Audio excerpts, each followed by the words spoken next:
संत हरि भक्तन की, वृंदावन धाम की, सद्गुरुदेव भगवान की। राधे राधे महाराज जी। महाराज जी, यदि भजन नहीं हो रहा है तो क्या करें जो भगवान की प्राप्ति हो जाए?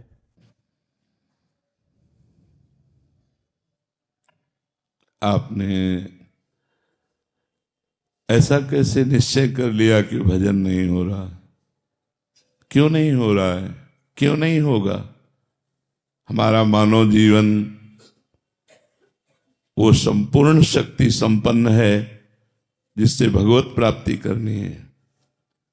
बिना भजन के भगवत प्राप्ति असंभव है। भजन हमारा जीवन। आज हम सुबह साधकों से यही कह रहे थे, लोग जीते कैसे हैं बिना भजन के? विषय सेवन, विषय चिंतन, प्रपंच चिंतन, ये सब बन सकता है, भजन नहीं बन सकता। कैसी बात करते हो?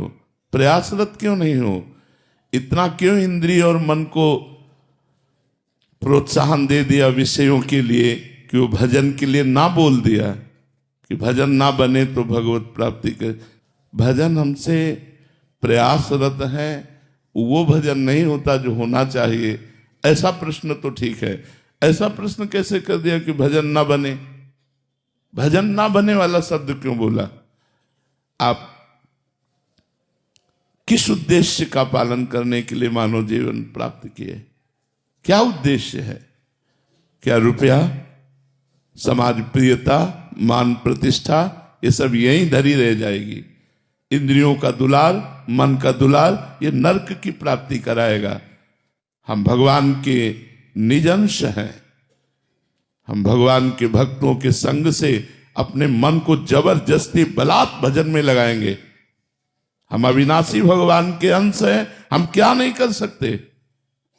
ये कैसे कह दिया कि हम भजन नहीं कर सकते? नहीं, बिल्कुल गलत। निरुत्साहित होकर ऐसे वचन ना बोलने चाहिए और ना ऐसे वचनों को सुनना चाहिए। भजन नहीं कर सकते और सब कर सकते हैं। हमारी वाणी है, बोल सकते हैं, तो राम क्यों नहीं बोले? राधा क्यों ना बोले? कृष्ण क्यों ना बोले? मृदु क्यों ना बोले? हितकर क्यों ना बोले?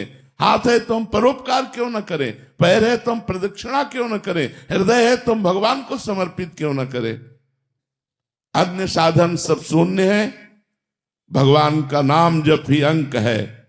जैसे अंक रखने से शून्य 10 गुना महत्व रखता है, अंक हटा देने पर शून्य का कोई महत्व नहीं। ऐसे ही भगवत चिंतन शून्य, हर सत्क्रिया यहां से ब्रह्मलोक तक ले जाएगी, लेकिन ब्रह्मलोक भी नाशवान है। आ ब्रह्म स्तंभ पर्यंतम सर्वम मायामयम जगत सत्यम सत्यम पुनः सत्यम हरिर नामयु केवलम। हमें ऐसा नहीं बोलना। आप चूंकि भजन कर रहे हैं, समाज के लिए प्रश्न है, लेकिन बिल्कुल हम इस बात को सुनना नहीं चाहेंगे कि हमसे भजन नहीं होता। भजन होता सिद्धों से है। साधक को जबरदस्ती भजन करना पड़ता है।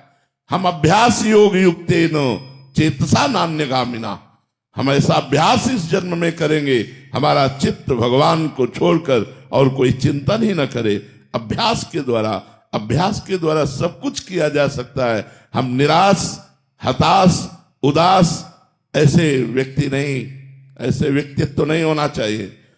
किसी भी स्थिति में, किसी भी कार्य प्रणाली में, किसी भी क्षेत्र में निराशा हमारे अंदर नहीं होनी चाहिए। हमारे अंदर उत्साह होना चाहिए। हम रौंद के फेंक देंगे हर बाधाओं को। हम भगवान के बच्चा हैं, हम अविनाशी परमात्मा के अंश हैं। ऐसा नहीं है कि हम इंद्रियों की विलासिता और मन की भोग विलासिता में ऐसा बोल पड़े कि हमसे भजन होता ही नहीं, भजन के बिना नहीं। भगवान की प्राप्ति के लिए सुलभ मार्ग भजन है। भगवान का जितना चिंतन किया जाएगा उतना ही हम माया से हटकर भगवान के समीप होते जाएंगे। अनन्य चेता सततम यो माम स्मृति नित्य सा तस्याहम सुलभा पार्थ। भगवान उसके लिए सुलभ होते हैं जो नित्य निरंतर भगवान का चिंतन करता है। अपने चित्त को भगवान के चरणों में लगाने में परेशानी क्या है? जब युद्ध जैसा कार्य भगवान का चिंतन करते हो सकता है, तो कौन सा ऐसा कार्य है जो भगवान का चिंतन करते ना हो। हम मुख में भगवान का नाम स्मरण कर रहे हैं मधुर मधुर, और शरीर से हम चेष्टाएं कर रहे हैं, कर्म कर रहे हैं, और वो कर्म भगवान को अर्पित कर रहे हैं। हम नित्य प्रतिक्षण भगवान के नजदीक पहुंच रहे हैं। भगवान का विस्मरण करके केवल धन संपत्ति और भोगों की चाह में भटकना, ये तो दिव्य मनुष्य जीवन को व्यर्थ नष्ट कर देना है। इसलिए सबसे प्रार्थना है, ये शब्द तो आना ही नहीं चाहिए कि भजन के बिना हमारा जीवन किसी कार्य का नहीं है, हम भजन नहीं कर सकते। ये शब्द नहीं आना चाहिए कि भजन नहीं कर सकते। भजन के बिना जीवन किसी कार्य का नहीं।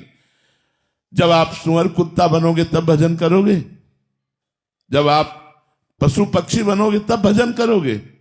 अरे दुर्लभो मानुषो देहो, इतना दुर्लभ मनुष्य शरीर मिला, यदि इस मनुष्य शरीर में अपने प्रभु से प्रेम न कर पाए, प्रभु को रिझा न पाए, तो और क्या है।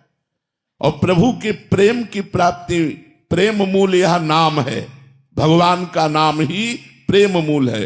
ब्रह्म राम ते नाम बड़ वरदायक वरदान, भगवान से भी बढ़कर भगवान का नाम है। यदि हम राम राम कृष्ण कृष्ण हरि हरि राधा राधा प्रतिपल रट रहे हैं, तो भगवान हमारे हृदय में प्रकाशित होंगे। भगवान हमारे नेत्रों में जरूर वो सामर्थ्य देंगे कि इस माया का पर्दा हटाकर हम कण कण में क्षण क्षण में भगवान का अवलोकन करें। भगवान विराजमान है।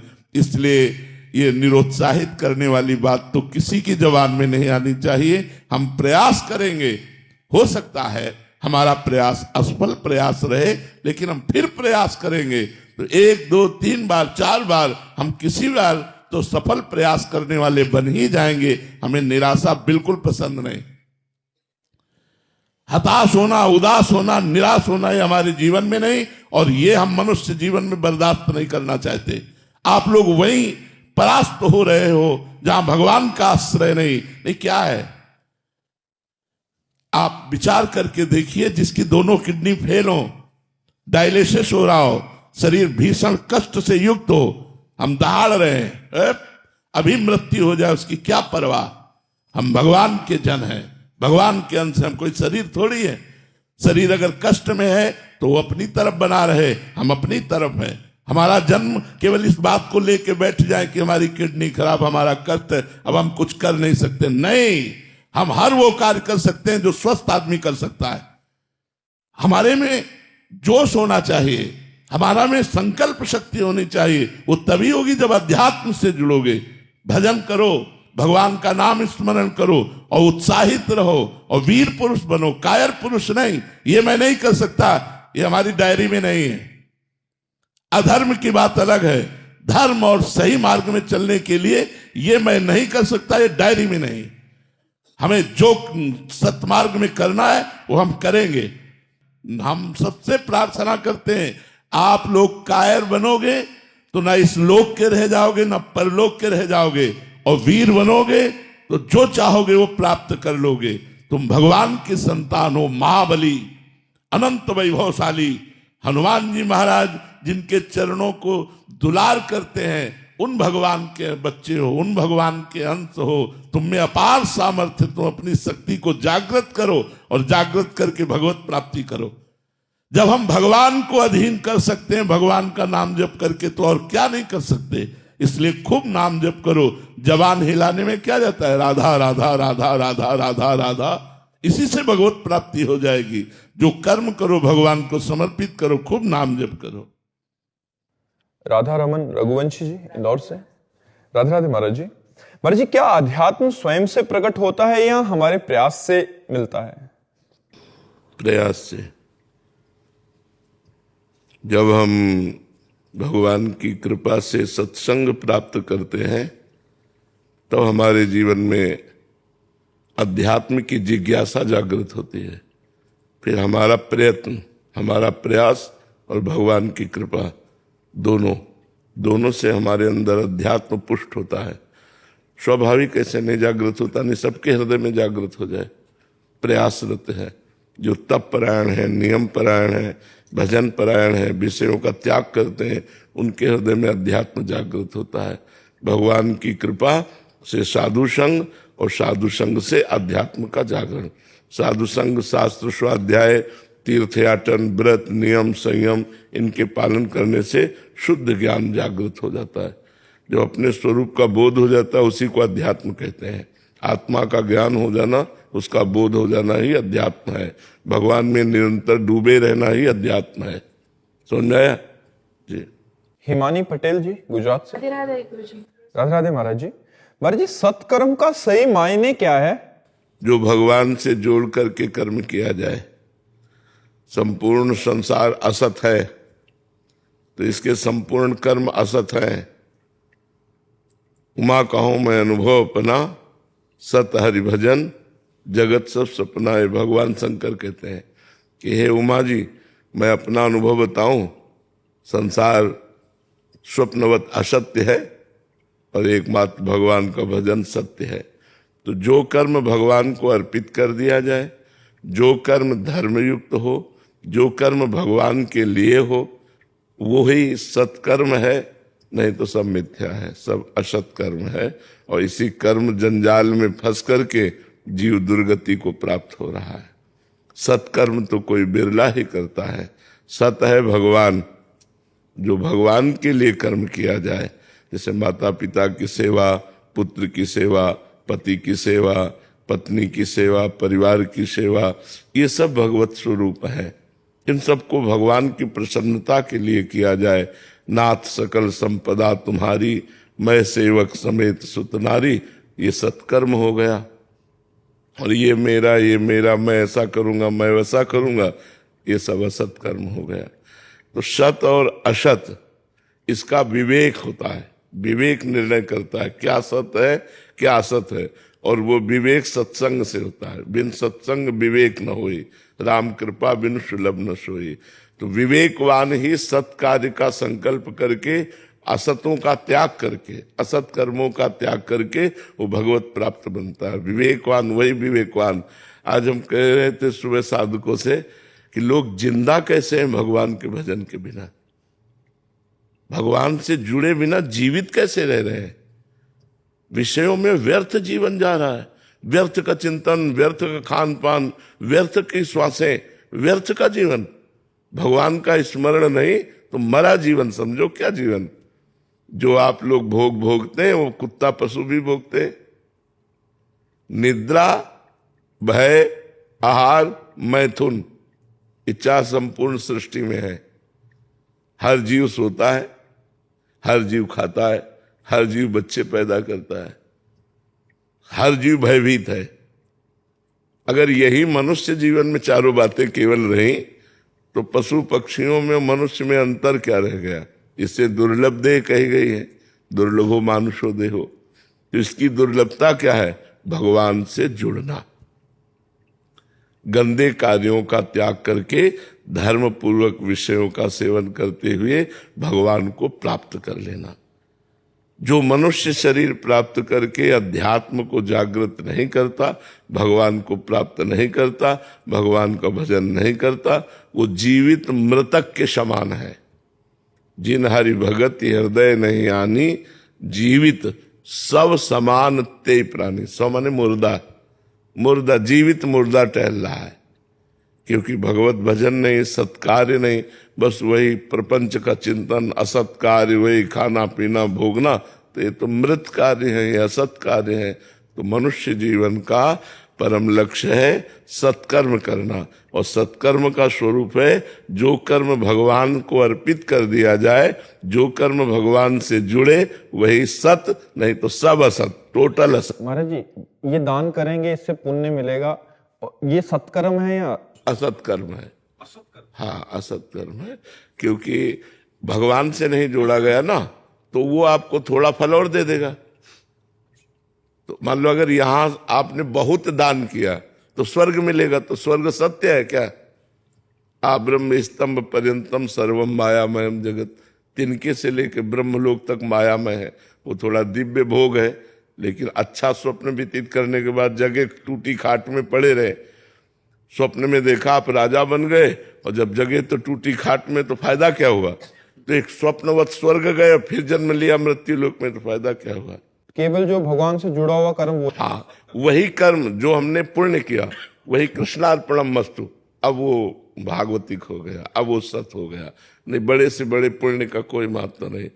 जैसे आपको लोहे की जंजीर से बांध दिया जाए तो बंध गए, और सोने की जंजीर से बांध दिया जाए तो बंध गए। बंधन तो दोनों में है। तो पाप है लोहे की जंजीर और पुण्य है सोने की जंजीर, बंधा तो दोनों में है। सोने की जंजीर से बांध दिया जाए तो अच्छा लगेगा क्या? आपको एक खंभे में सोने की जंजीर से खूब जकड़ के बांध दिया जाए तो आपको गर्व रहेगा कि मैं सोने की जंजीर से बंधाऊं। होगा यार मुक्त करो मुझे। तो जीव बंधन युक्त है शुभ अशुभ कर्मों से। अशुभ कर्म है पाप कर्म हो लोहे की जंजीर हुई, शुभ कर्म है पुण्य कर्म हो सोने की जंजीर हुई। बंधा तो दोनों में है। मुक्त होना चाहता है जीव, परमानंद में डूबना चाहता है, बेपरवाह होना चाहता है। वो आनंद भगवान से मिलेगा, वो जगत में नहीं है। कृष्णा सेन जी वेस्ट बंगाल से। राधे राधे महाराज जी। महाराज जी, गुरु तत्व क्या है? जो सर्व ज्ञान संपन्न, ब्रह्मानंदम परम सुखदम केवलम ज्ञान मूर्तिम द्वंद्वातीतम गगन सदसम तत्वमस्यादिलक्षम एकम नित्यम विमल अचलम सर्वधि साक्षिभूतम भावातीतम त्रिगुण रहितम सद्गुरुम तम नमामि। वो सद्गुरु है जो ब्रह्मानंद है, परम सुख प्रदान करने वाला है, केवल ज्ञान मूर्ति है, द्वंद्वों से परे है, मान अपमान लाभ हानि सुख दुखादि द्वंद्वातीतम, और आकाश के सदस्य सर्वत्र व्याप्त है। जैसे आकाश सर्वत्र व्याप्त, केवल ऊपर ही नहीं है, यहां भी है। ये शब्द है, शब्द गुण आकाश का है। अगर आकाश तत्व न हो तो शब्द नहीं हो सकता, शब्द गुण आकाश का है। तो गगन सदसम और तत्व मस्यादि लक्ष्यम, वो तत्व वो मस्यादि महावाक्यों के द्वारा उसका लक्ष्य होता है। एकम, वो एक है, वो नित्य है, वो विमल है, वो अचल है, वो समस्त भूतों का साक्षी है, वो भावातीत है, वो त्रिगुण रहित है, मायातीत है। ऐसे सदगुरु को हम नमस्कार करते हैं जो केवलम ज्ञान मूर्ति। अमित शर्मा जी। राधा वल्लभ श्री हरिवंश महाराज जी। श्री हरिवंश महाराज जी। महाराज जी, ऐसा मार्गदर्शन प्रदान करें कि जिससे हमारे हृदय में संतों के प्रति अखंड श्रद्धा निष्ठा एवं प्रेम निरंतर बढ़ता रहे। राधा राधा राधा राधा राधा राधा। जितना नाम जप करोगे उतने सब संतों के प्रति चरणों में झुकने की भावना, उनकी चरण रज, जब हमें जो प्रिय होता है उसके प्रियजन भी प्रिय लगते हैं, उसकी वस्तु भी प्रिय लगती है। अपने प्यारे का कपड़ा भी प्रिय लगता है, अपने प्यारे का जूता भी प्रिय लगता है। ये उनका पादुका है, ये उनका छत्र है, ये उनका दंड है, ये उनकी बैठने की आसन, उनकी हर वस्तु प्रिय लगती है। तो हमारे प्यारे के प्यारे हैं संत जन, हमारे प्यारे प्रभु हैं, और प्रभु के प्यारे संत जन हैं, वो हमें और प्यारे लगते हैं। भगवान ने कहा सातों सम मोहिमय जग देखा और मोते अधिक संत कर लेखा। सातवीं मेरी भक्ति है, समान रूप से सर्वत्र मेरा दर्शन करना, लेकिन मेरे से भी अधिक संत को देखना, ये सातवीं भक्ति है। तो संत इसलिए प्राण प्यारे लगने लगते हैं क्योंकि भगवान के प्यारे जन हैं। संत मिले हृदय शीतल हुआ, आज मेरे भगवान के प्यारे मिल गए, आज मेरे भगवान के निज जन मिल गए। ये कब होगा? जब भगवान से प्रीति होगी। तो भगवान से प्रीति कब होगी? जब नाम जप करोगे। तो खूब नाम जप करो, नाम जप से ही संतों के प्रति भावनाएं आ जाएंगी, और हो सके तो भक्त माल खरीद लो और भक्तों के चरित्र पढ़ो, तो और संतों से प्रीति हो जाएगी। महाराज जी, हम अगर आपसे बहुत प्यार करो, आपको भजना शुरू करें तो भी तो हमारी गति हो जाएगी। अब ये तो श्री जी जाने हम तो यही कहेंगे, श्री जी का नाम जप करो, श्री जी के लीला चरित्र गाओ, श्री जी के धाम का आश्रय लो, श्री जी के भक्तों का आश्रय लो।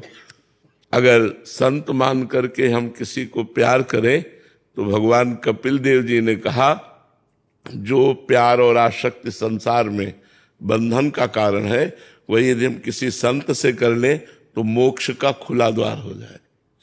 मोक्ष का खुला हुआ द्वार है। रात दिन उठते बैठते हमें याद आवे संत, तो ध्यान मूलम गुरु मूर्ति, इससे सुंदर ध्यान क्या होगा? भगवान के किसी प्रेमी भक्त का हर समय ध्यान बना रहे, उनकी बात बनी रहे, उनसे हमें प्यार हो जाए, उनसे अपनापन हो जाए, तो भगवान से अपने आप हो जाएगा। भक्तों से प्यार होना कठिन होता है, क्योंकि उनमें संसारिकता नहीं होती, और जिनमें संसारिकता होती है वो भक्त होते नहीं। संसारिकता वाला प्यार वो भक्तों में नहीं होता। तो भक्तों से प्यार जो होता है वो निर्विकार होता है, क्योंकि भक्त निर्विकार होते हैं और हम लोग विकारी हैं। हम प्यार करेंगे तो विकारी युक्त ही करेंगे। अगर हम अमल निर्विकार प्यार भक्तों से कर लें तो हमें भगवान की प्राप्ति केवल भक्त प्रेम से ही हो जाएगी, और भक्त प्रेम से ही भगवत प्राप्ति होती है। जब तक भक्त प्रेम नहीं होता तब तक भगवान की प्राप्ति नहीं होती। बिना महात्पाद रजोभिषेकम, बिना महापुरुषों की चरण रज से अभिषिक्त हुए न तो तत्वबोध होता है न भगवान की प्राप्ति होती है। तो खूब नाम जप करो, भक्तों के चरित्र पढ़ो। सोनीता जी, हॉलैंड। राधे राधे। राधे राधे महाराज जी। महाराज जी, ये जानने के बाद कि संसार माया में है, मन विषयों की ओर क्यों भागता है? जैसे सही माने में जाना नहीं है, सही माने में नहीं जाना। जैसे हमारे सामने 2000 का नोट बंद हो गया ना, और एक अटैची नोट डाले जाए, क्या एक भी नोट उठाने की इच्छा होगी? क्यों? क्योंकि अब चलता नहीं है। तो सही माने में जाना कि चलता नहीं है ना, तो उठाना भला कैसे उठाओगे? मन ही नहीं करेगा, अब इसका प्रयोग ही नहीं है, क्योंकि हम जान गए झूठा है, असत है, तो प्रयोग ही नहीं। और 500 के अगर 1-2 नोट फेंक दे तो इसका मतलब है हमने जो जाना सही नहीं जाना। जब सही माने में हम जान जाएंगे कि भोग असत है, तो ऐसे ही हमारा मन नहीं जाएगा जैसे 2000 के उन नोटों में मन नहीं जाएगा। तो संसार जब झूठा है, असली में हम जान जाएंगे कि नकली है, तो हमें अच्छा नहीं लगेगा। अभी हमको जबान से तो कह रहे हैं कि संसार सब झूठा है, लेकिन अंदर से बहुत सुखद लगता है, अच्छा लगता है, प्यारा लगता है, इसलिए हमारा मन जाता है। जिस दिन असली में ज्ञान हो जाएगा, जैसे स्वप्न में हमको लगता है कि हम सोते हैं, स्वप्न में तो लग रहा होता है वो जो हम कर रहे हैं वो कर रहे हैं, लेकिन क्या कुछ कर रहे होते हैं? क्या कुछ नहीं कर रहे होते। लेकिन ये पता कब चला? जब हम जग जाते हैं। स्वप्न में थोड़ी पता चलता है कि मैं सो रहा हूं, मैं स्वप्न देख रहा हूं। उसमें तो गिर रहे हैं, पिट रहे हैं, खा रहे हैं, जो भी देख रहे हैं सत्य देख रहे हैं। वो असत कब हुआ? जब जगे तो लोग अरे यार ये तो स्वप्न था। ऐसे ही जब सच्चा ज्ञान हो जाएगा तो ये संसार स्वप्न की तरह झूठा नजर आएगा और भगवान सत्य नजर आएंगे।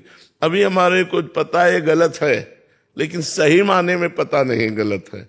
जीव चाहता है सुख और शांति, सुख और शांति के लिए सारी चेष्टाएं करता है, और दुख और अशांति परिणाम में मिलता है। सुख और शांति के लिए सारी चेष्टाएं की जाती है, परिणाम में दुख और अशांति मिलता है, क्योंकि दुख और अशांति ही है यहाँ। सुख शांति तो भगवान में है, और भगवान से जुड़ा नहीं तो उसे दुख और अशांति ही मिलती है। भगवान की शरण में होकर भगवान का नाम जप करो, तब असली ज्ञान प्राप्त होगा कि संसार झूठा है।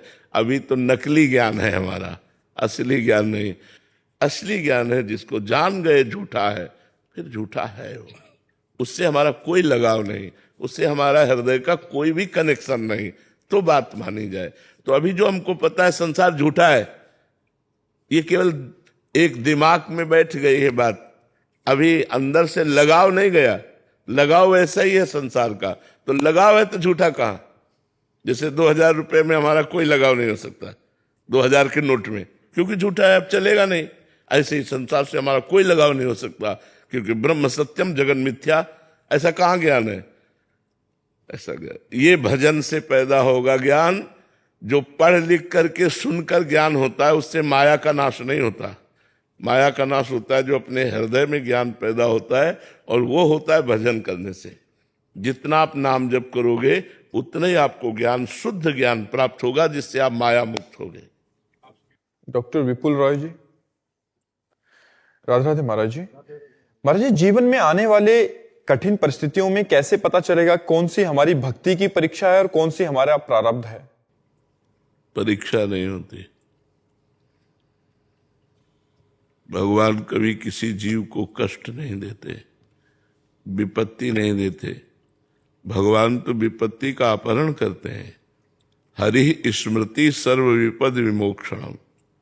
भगवान का स्मरण तो समस्त विपत्तियों का नाश कर देता है। विपत्ति होती है हमारे पापाचरण का फल, दुख होता है हमारे पापाचरण का, अधर्म का फल। भगवान परीक्षा नहीं लेते। भगवान परीक्षा उनकी लेते हैं जो मायातीत हो रहे हैं। माया में फंसे लोगों की परीक्षा थोड़ी लेते हैं। मायातीत लोगों के, जैसे प्रहलाद जी, नारद जी, ये बड़े बड़े जो महापुरुष हैं, इनको दिखाते हैं। मीरा जी, इनको दिखाते हैं कि देखो मेरे भक्त में कितनी महिमा है, कितना पावर है। भगवान अपनी भक्ति का प्रकाश कराने के लिए वो प्रश्नवाचक चिन्ह संसार में खड़ा करते उन भक्तों के सामने, अपने लोगों के सामने थोड़े। अपने तो प्रारब्ध के अधीन अभी कर्म बंधन से ही नहीं मुक्त हुए। परीक्षा उनकी होती है जो कर्म बंधन से मुक्त है। कर्म बंधन युक्त वाले क्या परीक्षा हो, तो खुद ही भोग रहा है, उसको क्या परीक्षा करनी है। क्या भगवान सर्वांतर्यामी जानते नहीं कि आप में कोई क्षमता ही नहीं है? काम आया वो गिरा दिया, क्रोध आया वो गिरा दिया, तो क्या परीक्षा ले?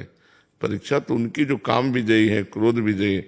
अब उनको काम तवे होश में ऐसे महापुरुषों को भी ऐसा ऐसा भगवान लीला करके दिखाते हैं। अपनी परीक्षा नहीं, अपने कर्मों का भोग है। कार्तिक जी, श्री हरिवंश महाराज। महाराज जी, जब भी कोई कुछ बुरा बोलता है तो उस पर प्रतिक्रिया देने की इच्छा नहीं होती, पर अगर प्रतिक्रिया ना दें तो एक समय के बाद वो लोग मान लेते हैं कि ये कुछ नहीं बोलेगा और जवाब ना देगा, और उससे मतलब बहुत सारी दिक्कतें आना शुरू हो जाती हैं। महाराज जी, चुप रहने, गलत सोच। जब आप प्रतिक्रिया नहीं करेंगे तो ईश्वर करेगा, और वो जब प्रतिक्रिया करेगा तो उनकी ऐसी तैसी कर देगा। जो संत जन होते हैं, जो सतमार्ग के पथिक होते हैं, वो किसी के द्वारा किए हुए प्रतिकूल व्यवहार का उत्तर प्रतिकूलता से नहीं देते, शांत भाव से सह जाते हैं। अब ये कर्म जब उनके ऊपर लागू होगा तो उनको दंड मिलेगा।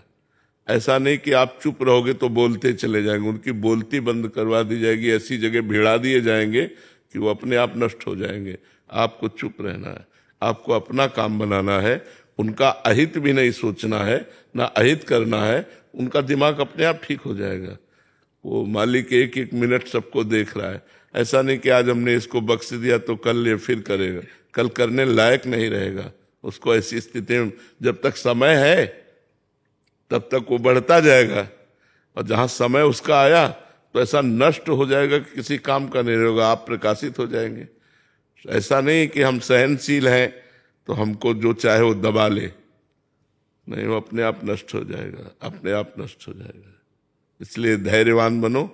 ये नहीं कि इसको हम उत्तर दे दें, अगर उत्तर नहीं देंगे तो हमको दबा हुआ मानकर मनमानी आचरण करता रहेगा। नहीं, ऐसा नहीं, वो नहीं करता रहेगा, वो अपने आप ठीक हो जाएगा। उसके दो ठीक होने को उपाय। एक तो अगर थोड़ा भी धर्मात्मा है, थोड़ा भी धर्म का आचरण करता है या धर्म से जुड़ा है, उसको लगेगा इतनी बार हमने कहा, मुझे नहीं करना चाहिए। उसको ऐसा लगेगा जैसे एकनाथ स्वामी स्नान करने नदी जा रहे थे, तो ऊपर एक विधर्मी का मकान था, तो गली से वो जा रहे थे। जब स्नान करके आए तो थूक दिया ऊपर, फिर स्नान करने गए, फिर थूक दिया। 100 बार थूका, वो कुछ नहीं बोले, ऐसे भी नहीं देखा। 100 बार स्नान करके वो नीचे उतरा के साष्टांग दंडवत हुआ, कहा महाराज मैं बहुत नीच आदमी हूं, मैंने 100 बार आपके ऊपर थूका, आप एक बार भी नहीं बोले, मैं बहुत नीच हूं, मुझे क्षमा कर दो। तो उन्होंने कहा भैया आपने तो हम पर कृपा की है, जो स्नान हम 100 बार 100 दिन में करते, वो एक दिन में 100 बार स्नान करा दिया, आपकी तो हम पर कृपा हुई। संत देखो कैसे होते, बोले आपका कोई अपराध नहीं, ये तो हम पर कृपा की कि आपने 100 बार थूका तो हम 100 बार स्नान किया परम पवित्र नदी में। कान पकड़ लिया, उसने कहा आज के बाद कभी किसी संतों के साथ हम छेड़खानी नहीं करेंगे, मुझे क्षमा कर। तो क्षमा ने उसको ज्ञान प्रदान किया। और जो अज्ञानी है, एकदम अधार्मिक है, उसे ऐसी जगह भिड़ा दिया जाएगा कि वो अब ऐसी चपत लगेगी कि अपने आप ठीक हो जाएगा, अपने आप ठीक हो। प्रकृति सबको ठीक कर लेती है, सबका सुधार कर लेती है प्रकृति। जो प्रकृति है ना वो सबका सुधार कर देती है। पर हमें लगता है कि जब तक हम नहीं करेंगे तब तक होगा नहीं, ये हमारा कर्म बिगड़ जाएगा, फिर हमारा स्वभाव बिगड़ जाएगा, हमारा क्षमावान होना बिगड़ जाएगा। हमें क्षमा करना, हमें क्षमावान बनना है। जब हम अपने को क्षमा कर सकते हैं बड़ी से बड़ी गलती में, तो हम दूसरों को भी क्षमा करें। अपने से गलती हो जाती तो हम क्षमा नहीं कर देते अपने को, तो हम दूसरों को भी क्षमा करें। दूसरों से भी गलती हो गई, वो हमारे प्रति ही सही, पर हम क्षमा करें। क्षमावान बलवान होता है, क्रोधी बलवान नहीं होता, वो तो निर्बल होता है। एक ने गाली दी, तुमने थप्पड़ जमा दिया, तुम निर्बल हो। उसने गाली दी, तुम मुस्कुरा के चल दिए, ये बलवान है। तो क्षमा बलवान है। तो आप शांत रहिए। ऐसा जरूरी नहीं है कि उत्तर नहीं देंगे तो वो बढ़ता चला जाएगा और हमको दबा लेगा, ऐसा नहीं है। वो प्रकृति है, ईश्वर है, अपने आप ठीक कर देगा। मनोज जी। राधे राधे। राधे राधे महाराज जी। महाराज जी, संसार के दायित्वों को निभाते हुए अहंकार और मन के विकारों से मुक्त होकर उस परम तत्व का अनुभव किया जा सकता है क्या? हाँ, क्यों नहीं किया जा सकता।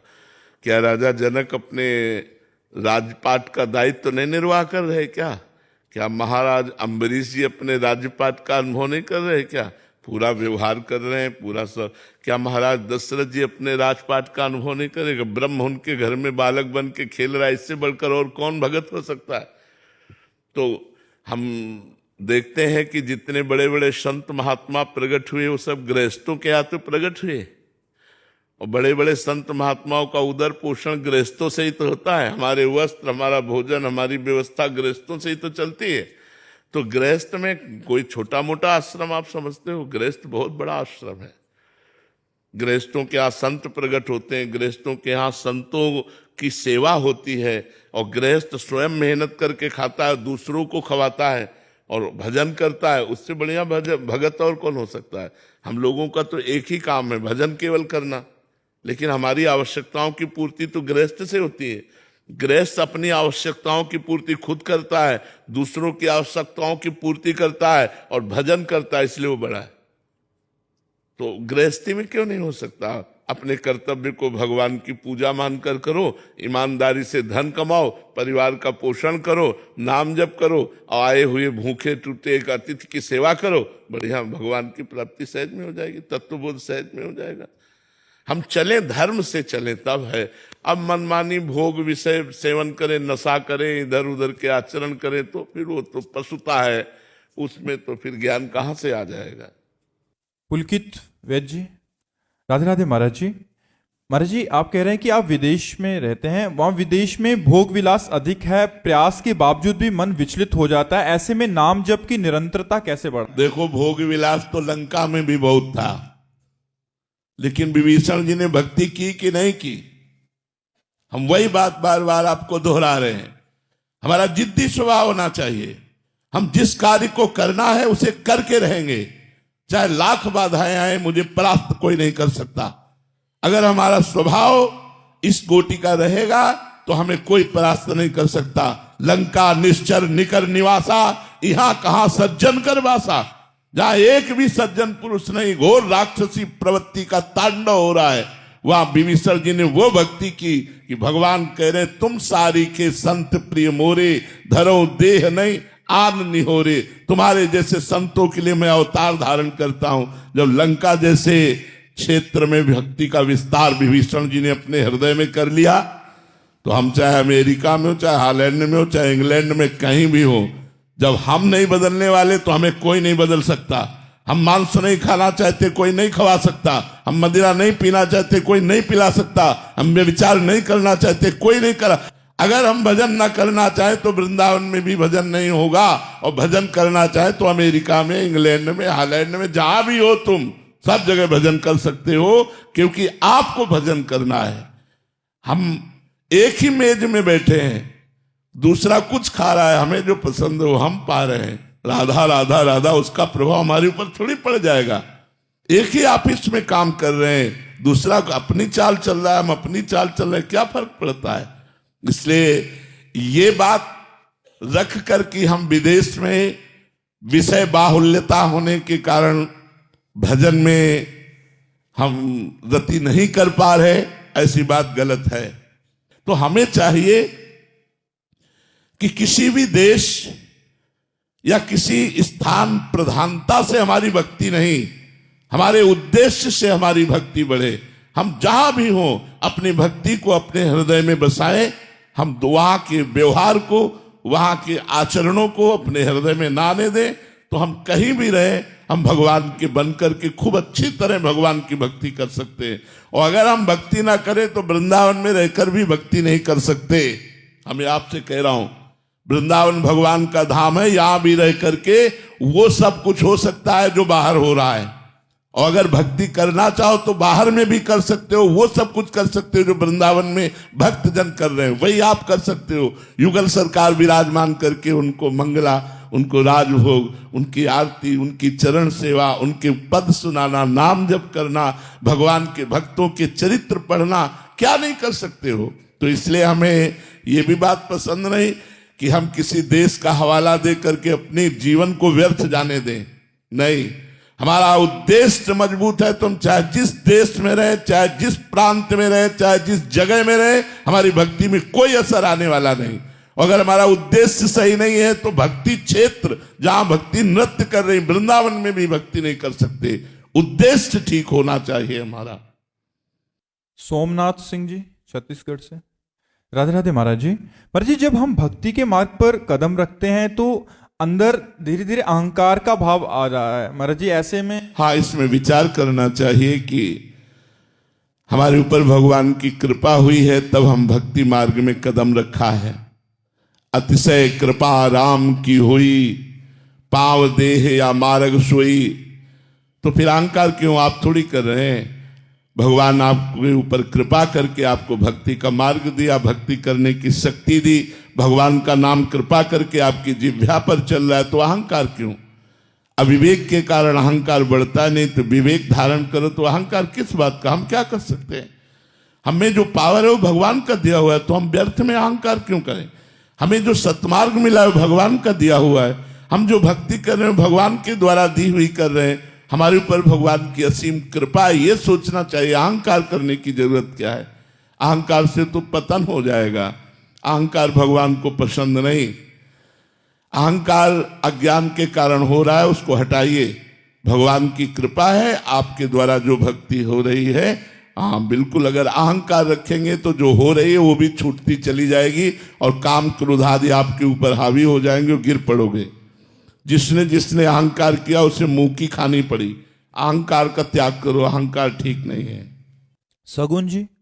महाराज जी, हम बोलते हैं कि श्री जी की इच्छा है, श्री जी की कृपा है, लेकिन कहीं ना कहीं हमारे मन की इच्छा होती है, हम अपनी मन की इच्छा पूरी बोलते रहो ठीक हो जाओगे, बोलते रहो ठीक हो जाओगे। हम अपनी इच्छा को दबा के श्री जी की इच्छा बोलते रहे धर्म में। श्री जी की इच्छा कभी पाप में नहीं, धर्म में। तो हमारी जो अंदर की इच्छाएं वो धीरे धीरे समर्पित होती जाएगी। हम पहले वाणी से तो बोलते रहे श्री जी की बड़ी कृपा है, श्री जी की बड़ी कृपा है, श्री जी की आज इच्छा से ये वृंदावन आना हुआ, श्री जी की इच्छा से परिक्रमा लग गई, श्री जी की इच्छा से आज सत्संग में हम बैठे हैं, श्री जी की इच्छा। अगर हम ऐसे बोलते रहे तो वही बात हमारे अंदर चली जाएगी और अंदर का जितना अहंकार मल है जो कि मैं करता हूं वो धुल जाएगा। आप वाणी से ऐसे कहते रहिए, चिंता मत कीजिए, ये वाणी की बात ही अंदर जाकर आपको पवित्र कर देगी। डॉक्टर कविता जी। राधे राधे महाराज जी। महाराज जी, जीवन का सत्य क्या है। भगवान को देख लेना, एक बार भर नेत्र भगवान को देख लेना, ये सत्य है। भगवान को देख लेना। जो लोग कहते हैं मृत्यु सत्य, वो खुद जानते ही नहीं मृत्यु तो असत्य है। किसकी मृत्यु होती है। आत्मा अजर अविनाशी है। पंचभूत में मिल गए, कोई नहीं मरा। मरा कौन, कोई नहीं मरा। बोले मृत्यु सत्य, मृत्यु कहां से सत्य है। किसकी मृत्यु सत्य है। आत्मा तो अविनाशी अजर अमर है, उसे कभी मरना नहीं होता। और पंचभूतों में मिल गए तो मृत्यु किसकी हुई, किसी की नहीं। तो सत्य क्या है, भगवान का भजन। उमा कहाऊं मैं अनुभव अपना, सत हरि भजन जगत सब सपना। सत्य है भगवान। अगर भगवान का भजन हो रहा है तो आपका सत्य में जीवन जा रहा है। अगर भगवान से विमुख हो तो भोग में जीवन, नरक में जीवन है, मृत जीवन है, मृत जीवन। जिन हरि भगति हृदय नहीं आनी, जीवित सब समान ते प्राणी। वो मुर्दे के समान जिंदा माना जाता है जिसके हृदय में भगवान का स्मरण नहीं चलता, भगवान नाम जप नहीं हो रहा हो। व्यर्थ जीवन है। मरोगे तो क्या लाद के ले जाओगे? बिल्डिंग, बैंक बैलेंस, परिवार, रिश्तेदार, नातेदार, तुम्हारा शरीर भी यहीं भस्म हो जाएगा। 4 दिन की चांदनी देखो, 40 वर्ष व्यतीत हो गए, 50 वर्ष व्यतीत हो गए, पता नहीं चला। अब पता नहीं कितनी श्वासें हैं, उनमें भी कौन सा रोग आने वाला है। कैंसर आ जाए, क्या आ जाए, क्या परेशानी आ जाए, और उस समय भगवान का भजन कर पाएंगे क्या? अभ्यास नहीं किया स्वस्थ में रहकर भजन करने का, तो अस्वस्थ अवस्था में फिर भजन नहीं होता। इसलिए यावत स्वस्थ मिदम कलेवरम यावत च दूरे जरा, जब तक तुम्हारा शरीर स्वस्थ है, बुढ़ापा दूर है, भजन करके भगवान की प्राप्ति कर लो। नहीं तो फिर अगर इस जन्म को व्यर्थ में नष्ट कर दिया तो अगला जन्म पता नहीं, नाली का कीड़ा बने, भूत बने, प्रेत बने, क्या बने, कुछ भरोसा नहीं हमारे कर्मों का। जब इतना बड़ा महात्मा एक हिरन के चिंतन में अगला जन्म हिरन का पा सकता है, तो हम लोग सुअर कुत्ता बन जाए तो कौन सी बड़ी बात है। इसलिए होश में निरंतर भगवान का स्मरण करते हुए ये बात समझ लो कि हर श्वास, हर मिनट, हर घंटा, हर प्रहर, हर दिन, हर मास, हर वर्ष वही सत्य है जिसमें भजन किया गया, भगवान से चित्त को जोड़ा गया। और अगर भजन नहीं किया गया तो हर श्वास व्यर्थ जा रही है, हमारा समय व्यर्थ जा रहा है। इसलिए सत्य है भगवान और भगवान का भजन। सूर्य प्रसाद जी महाराष्ट्र से, राधे राधे महाराज जी। महाराज जी, गुरु तो हर समय हमारे साथ नहीं होते, तो हमें कैसे पता चले कि ये कैसे रास्ता तुमने सही- जाना गुरु साथ नहीं रहते? गुरु को व्यक्ति मान लिया क्या?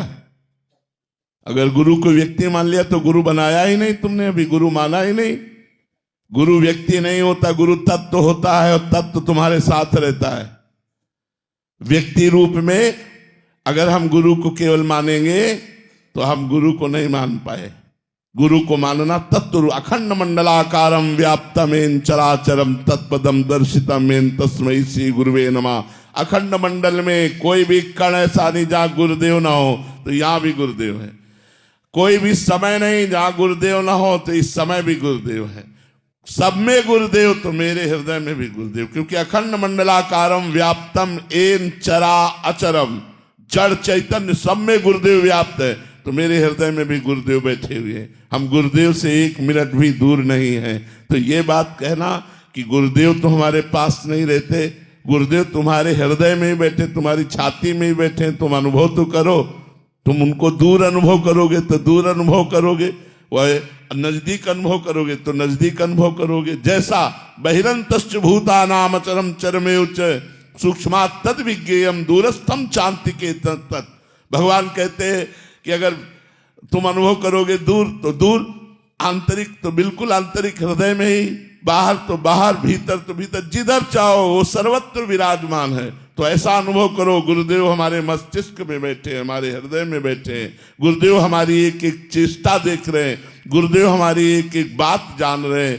तत्व स्वरूप गुरुदेव तुम्हारी रक्षा कर रहे हैं, तुम्हें सत्मार्ग में प्रेरित कर रहे हैं, ऐसी भावना करो।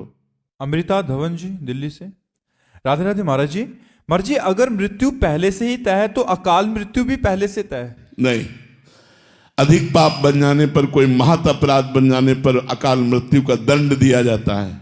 अकाल मृत्यु तय नहीं होती, तय होती है मृत्यु कि समय पूरा हुआ और वो शरीर छूट गया, अचानक घटना घटी और शरीर छूटा है, कोई महान पाप बन गया जिससे उसको दंड रूप में अकाल मृत्यु दिया गया।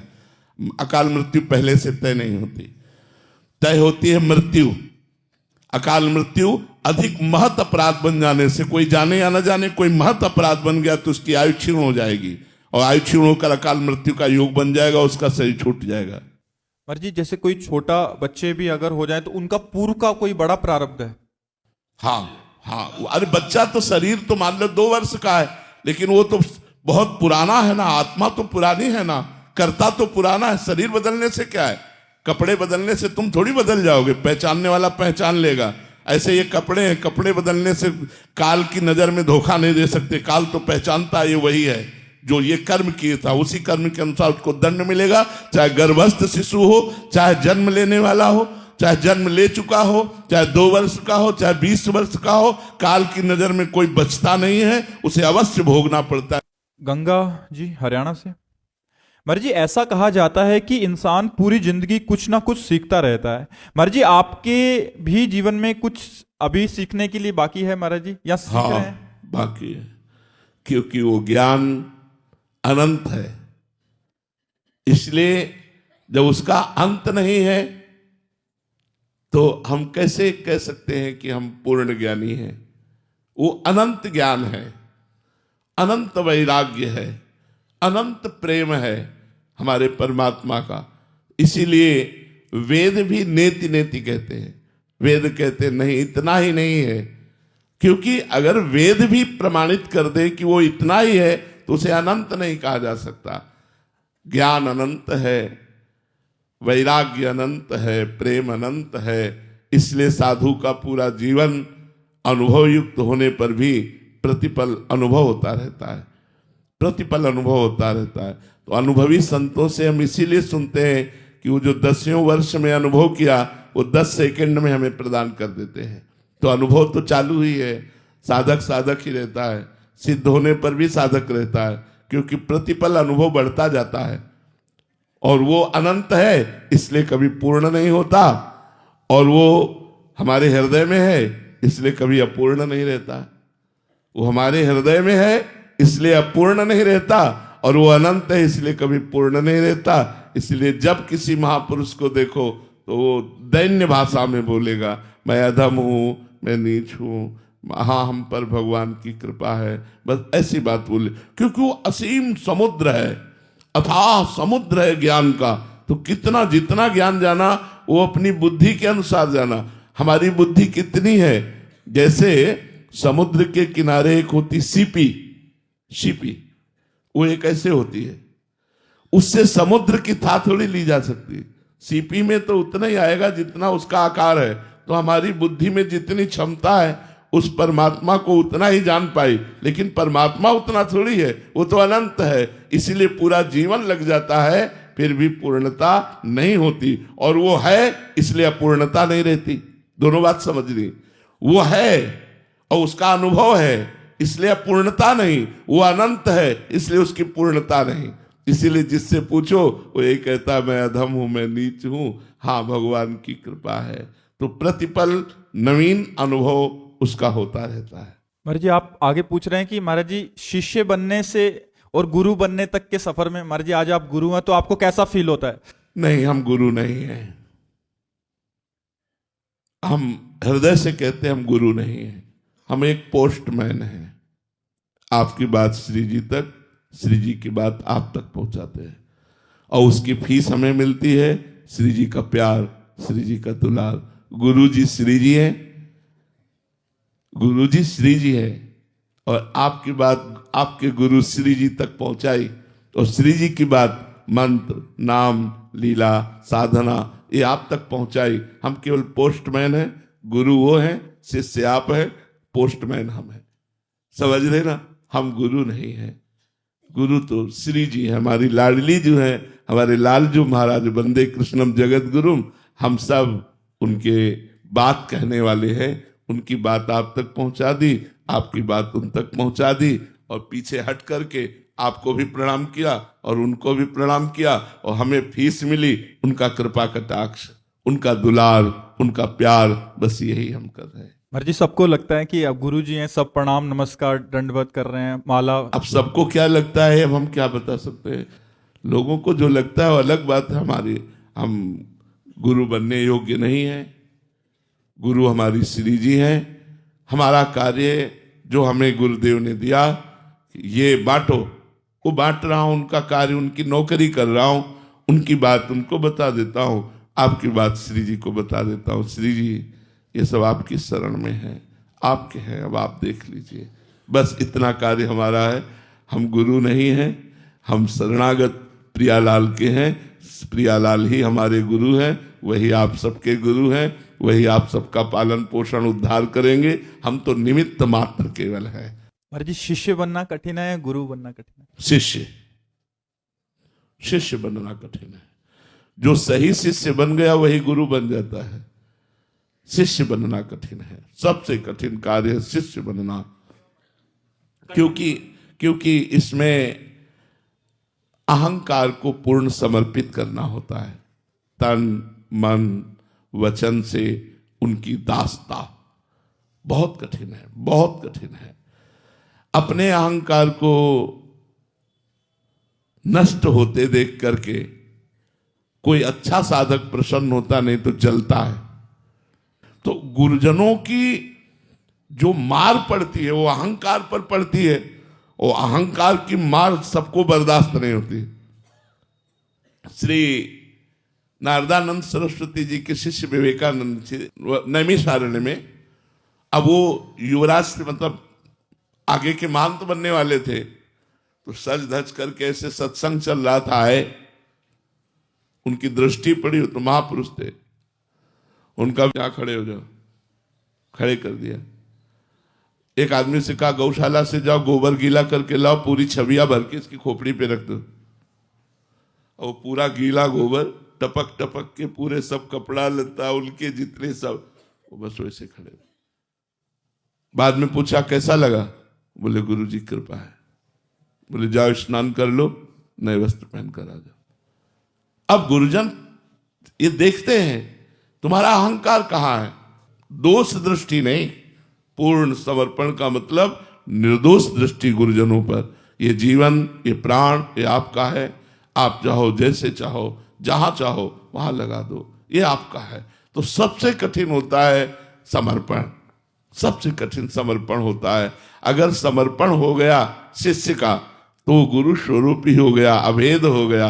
जैसे नाभाजी ने अपना समर्पण अग्रदेवाचार्य जी को तो जहां अग्रदेवाचार्य जी की स्थिति वही नाभाजी की स्थिति थी। महाराज जी, एक और प्रश्न है कि एक तो है निसंकोच होकर शिष्य को बोलना, कहीं गुरुदेव भी संकोच करते हैं कि अभी समर्पण की कमी पर, समर्पण की कमी पर। जैसे देख रहे हैं इसका समर्पण कच्चा है, तो अगर हम सही बोले और कठोर बोले तो ये भाग जाएगा, इसका जीवन नष्ट हो जाएगा।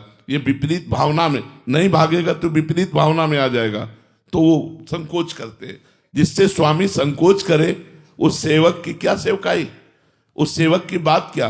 स्वामी निसंकोच बर्ताव करे क्योंकि मैं उनका हूं। जैसे वो अपने वस्त्र का, अपनी पादुका का, अपनी शैया का, अपनी वस्तु का प्रयोग निसंकोच करते हैं, ऐसे मैं उनकी एक वस्तु हूं, वो मुझे जैसे चाहे तैसे प्रयोग करें। स्वामी संकोच न धारण करें। ये शिष्यता बहुत बड़ी बात है, शिष्यता बहुत बड़ी बात है। मतलब भगवान कृपा करते हैं तब शिष्यता आती है, नहीं तो शिष्य तो लाखों बन जाते हैं, लेकिन शिष्य वास्तविक होना कोई मुश्किल ही, बिरला ही होता है जो तन मन प्राण वस्तु सर्वस्व समर्पित। बहुत कठिन है। हम ये बता रहे हैं, वाणी से कह देना और ये सब करना बात अलग है, लेकिन बहुत कठिन है। गुरुजनों की आज्ञा हम पर होने लगे, ये हम पर विशेष कृपा। गुरु हम पर आज्ञा करने लगे, हमको ऐसा गुरुदेव के सामने दर्शन कराना चाहिए कि जितनी आज्ञा दे रहे हो वो सब कम है, आप और दीजिए, आप और दीजिए। और प्रतिपल उनका उत्साह बढ़े गुरुदेव का कि हमारी, जब गुरुदेव निसंकोच कोई आज्ञा हमको देने लगे तो समझो कि अब हमारी शिष्यता परिपक्व हो रही। जब गुरुदेव संकोच करने लगे तो फिर ठीक नहीं।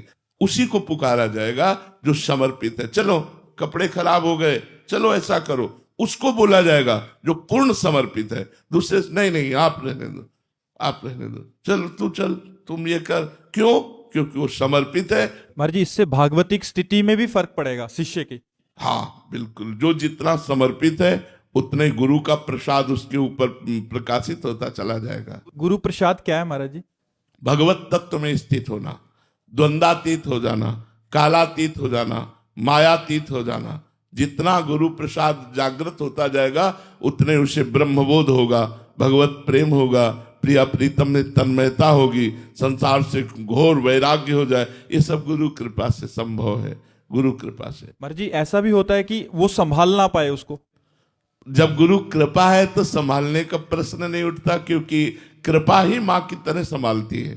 जो गुरु कृपा है वही माँ की तरह शिष्य को संभालती रहती है। श्री राधा वल्लभ लाल की जय। यही प्रश्न अगर गृहस्थ साधकों के लिए करें, उनके पास तो सहज में विषय उपलब्ध हैं, तो लंबे समय तक विषयों का भोग करने के बाद भी अरुचि हो जाती है क्या? नहीं, कभी नहीं होती। महाराज ययाति ने अपनी यौवन अवस्था को शुक्राचार्य की पुत्री देवयानी से पानी ग्रहण करके भोगा, लेकिन तृप्ति नहीं हुई तो अपने पुत्र की 1000 वर्ष की आयु लेकर भोगा, फिर भी तृप्ति नहीं हुई तो घृणा की। धिक्कार है ऐसी वृत्ति को। मैंने अपने पुत्र की आयु को भी भोगा, फिर भी तृप्ति नहीं, इसलिए मैं अनुभव अपना लिखता हूं साधकों के लिए। महाराज ये आती कि संपूर्ण सृष्टि की स्त्रियां, जौ, धान्य, भोग सामग्री एक पुरुष को मिल जाए तो भी तृप्ति नहीं होगी, उसे त्यागना ही पड़ेगा। त्यागात् शांतिरंतरम, त्याग से शांति होगी, ना कि भोग से। भोग भोगते भोगते वृद्ध हो जाता है, फिर भी वृद्धावस्था में उसकी असत चेष्टाएं बनी रहती हैं, वो चेष्टाओं से मुक्त नहीं हो पाता। इसलिए साधना के द्वारा विषयों का त्याग करके मनोनिग्रह और इंद्रिय निग्रह करके जो भगवान में स्थित है वही विजयी है, अन्यथा नहीं। महाराज जी साधकों के लिए एक प्रश्न था। महाराज जी बहुत लंबे समय तक लगता है कि इंद्रिय संयोग ना होने के कारण, सतोगुण और संतों का संग होने के कारण वो विश्राम को, बट महाराज जी फिर एक ऐसी नहीं, स्फुरणा आती है। गलत। स्फुरणा जब तक शांत नहीं हो जाती तब तक हम काम विजयी नहीं मान सकते, समस्त भोगों के त्यागी नहीं मान सकते। लेकिन नहीं, जब तक स्फुरणा है, जब तक वो चिंगारी है और उसकी शांति नहीं हुई तो ज्वाला बनने में देर नहीं लगती चिंगारी को। देवर्षि नारद जी ने कहा है, साधना करते करते ये विषय इच्छा तरंगवत हो जाती है। अगर उसे संयोग मिल जाए भोगों का तो समुद्रवत होने में देर नहीं लगती। इसलिए एक वैश्या गांव में रहती थी, तो वहां से संत निकलते थे, तो उनसे पूछती थी, बाबा जी तुम्हारी दाढ़ी पवित्र कि हमारे बकरे की दाढ़ी अच्छी? वो कुछ नहीं बोलते थे, रोज उपहास करती।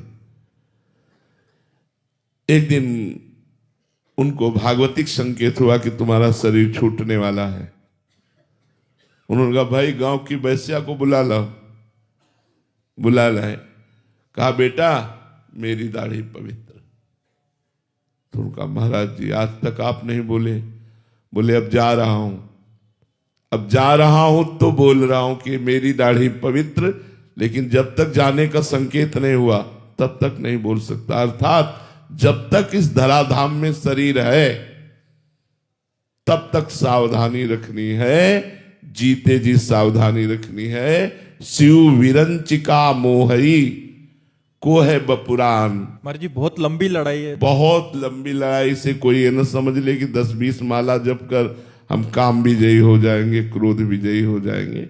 नहीं, ये भजन करने से कम होते हैं और भगवत साक्षात्कार करने से बिल्कुल ना के समान। लेकिन संयोग बन जाए तो गिरने के चांस रहते हैं। इसलिए आजीवन साधु को या साधक को अपने उपासना मार्ग में एक लक्ष्मण रेखा रखनी चाहिए कि इसको हम क्रॉस नहीं करेंगे। अगर वो क्रॉस कर गया तो गिर जाएगा। देखो, अपने लोग तो साधना करते हैं। देवर्षि नारद जी सिद्ध पुरुष हैं और उनको भी काम ने परास्त कर दिया। भगवान से ब्याह की वृत्ति मांगने लगे कि मेरा ब्याह हो जाए। भगवान ने बंदर का रूप दे दिया तो भगवान को शाप भी दे दिया इसी आवेश में आकर। शनकादि सिद्ध महापुरुष हैं, वैकुंठ में भगवान के पार्षदों ने रोक दिया तो खड़े रहना चाहिए, क्या जाता है। लेकिन उनको क्रोध आ गया, वैकुंठ में क्रोध आ गया और श्राप दे दिया। श्री अक्रू जी महाराज भगवान के परम प्रिय महाभागवत, लेकिन जब सेमंतक मणि उनको मिली तो भगवान द्वारिकाधीश को छोड़कर काशी चले गए और वहां यज्ञ करने लगे सेमंतक मणि के प्राप्त धन से। तो इन सब सिद्ध पुरुषों में ये स्फुरणाएं देखी गई। इसलिए जैसे काम है तो भगवान का पुत्र ही बना जाकर प्रद्युम्न, प्रद्युम्न जी कामावतार भगवान है। तो ये काम क्रोध आदि कोई साधारण शत्रु नहीं है कि आप 2-4-10 दिन 2-4-10 महीने भजन किए हो आप काम विजयी हो गए, क्रोध नहीं। जब तक जीवन है तब तक लड़ाई लड़ते रहो, सावधान रहो। यही डर ही डरपि हरिवंश हित, जिनो भ्रमय गुण सलिल पर, जी नामन मंगल लोक तिहु, सुहरिपद भज न विलंब करे। मेरा माया क्या बिगाड़ लेगी, इसी गलती ने गलती करा दे। जितने लोग गलत हुए वो इसी बात से गलत हो गए कि मेरा माया क्या बिगाड़ लेगी। बस हरिवंश महाप्रभु कहते यही डर ही डरपि हरिवंश हित, जिनो भ्रमय गुण सलिल पर, जिह नामन मंगल लोक तिहु, सुहरि पद भज न विलंब कर। जिनका नाम तीनों लोकों का मंगल करने वाला है उन भगवान श्री हरि का आश्रय ले लो, भजन करो और डरते रहो कि कहीं त्रिगुण माया के बहाव में बह न जाएं। बड़े बड़े बह गए, इसलिए बहुत होश में। कभी अहंकार न करे कि मैं समस्त विकारों से दूर हो चुका हूं, अब मेरा विकार क्या बिगाड़ सकते हैं, ऐसा बिल्कुल नहीं। बहुत प्रचंड भगवान की माया का आकर्षण है, बड़े बड़े ब्रह्म ऋषियों को मोहित कर लेती है। अपने तो साधारण लोग हैं, बहुत संभल के चले। महाराज जी त्याग केवल साधना से ही हो पाएगा, दूसरा कोई उपाय नहीं। साधना अत्यंत अनिवार्य है। भोग भोगने से तृप्ति नहीं हो सकती, किसी को नहीं हो सकती। आप सब गृहस्थ बैठे हुए हैं, गृहस्थ जन देख ले कि आपको तृप्ति हो गई? नहीं। नवीन नवीन भोग भोगने की इच्छा, इस शरीर को भोगा अब इस शरीर को भोगे, इस पद्धति से भोगा अब इस पद्धति से भोगे, ऐसी लालसा बनी रहती है जब तक भगवत चरणारविंद में पूर्ण रूप से मन समर्पित नहीं हो जाता। पूर्ण समर्पित मन में भी सावधानी और भय रखना चाहिए। कहीं भी हमारे मन की स्थिति कभी किसी संयोग वसात वो विषयों में न चली जाए।